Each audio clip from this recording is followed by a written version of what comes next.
નમસ્કાર. આજના સમયમાં આર્ટિફિશિયલ ઇન્ટેલિજન્સની વાત નીકળે એટલે થોડો ડર અને ઘણી બધી ચિંતાઓ સામે આવે, ખરું ને? પણ શું આપણે સાચા સવાલો પૂછી રહ્યા છે? આજે આપણે આ જ વિષયને એકદમ નવા દૃષ્ટિકોણથી જોવાના છીએ.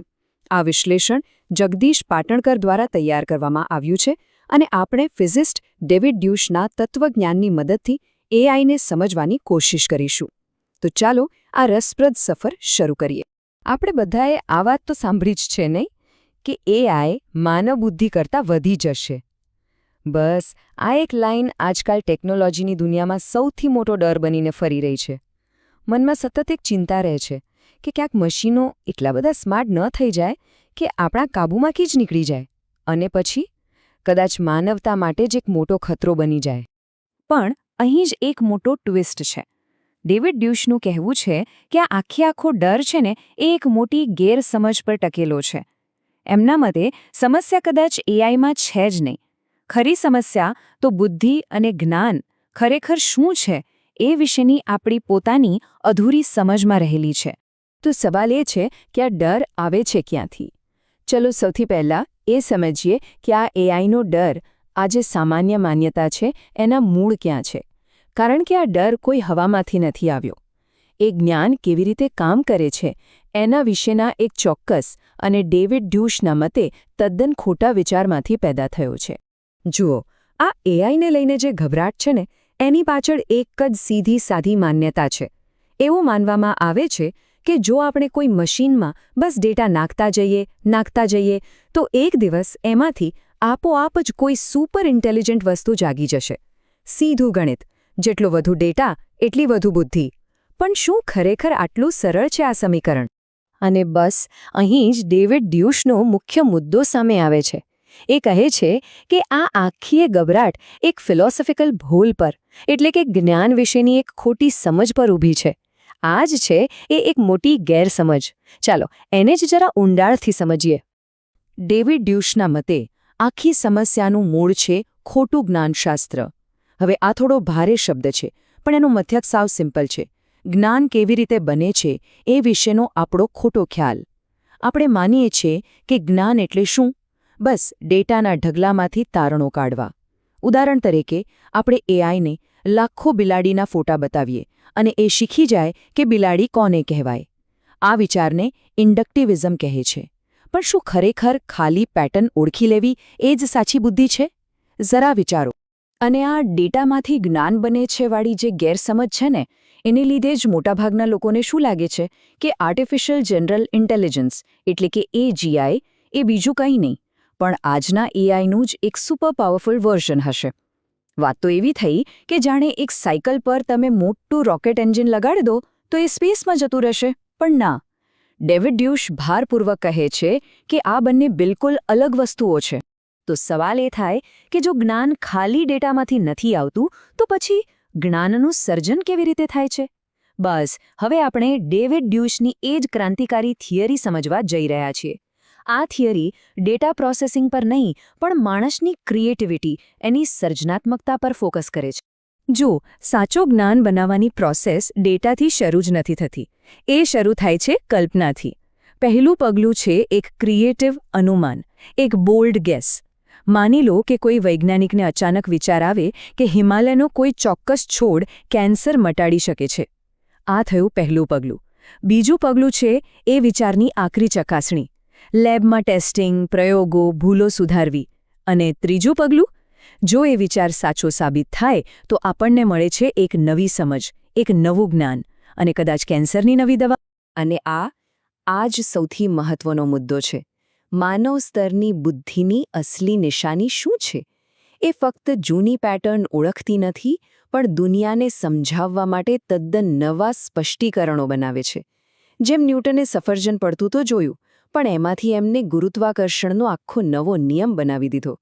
પિકાસોએ રંગો અને આકારો તો જોયા, પણ એમાંથી ચિત્રકળાની એક આખી નવી શૈલી, ક્યુબિઝમ બનાવી દીધી. આ બધું કોઈ ડેટામાંથી નહોતું આવ્યું. આ આવ્યું હતું શુદ્ધ કલ્પના શક્તિમાંથી. તો પછી સવાલ એ છે કે આજનું એઆઈ શું કરે છે?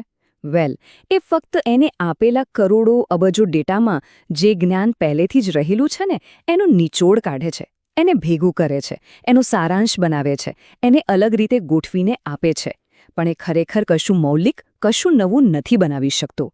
એવું કંઈ પણ નહીં જે એના ડેટામાં પહેલેથી જ કોઈને કોઈ સ્વરૂપે હાજર ન હોય.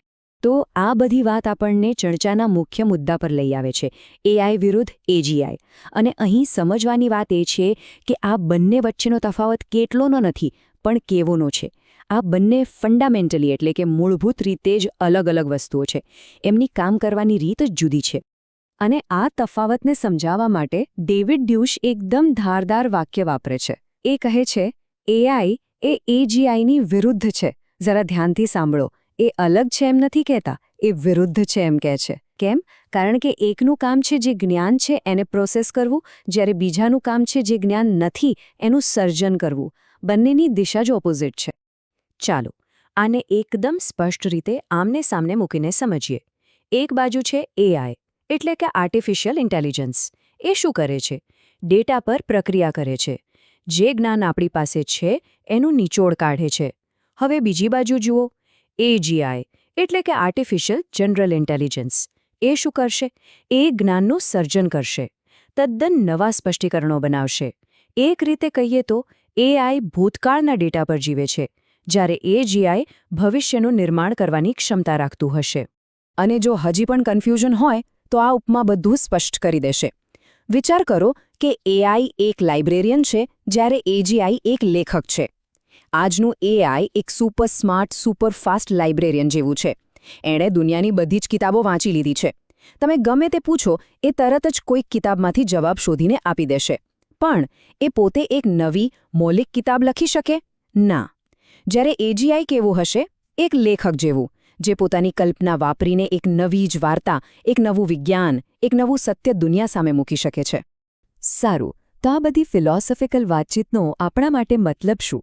આ એઆઈ અને એજીઆઈ વચ્ચેનો તફાવત સમજવાથી આપણને શું ફાયદો?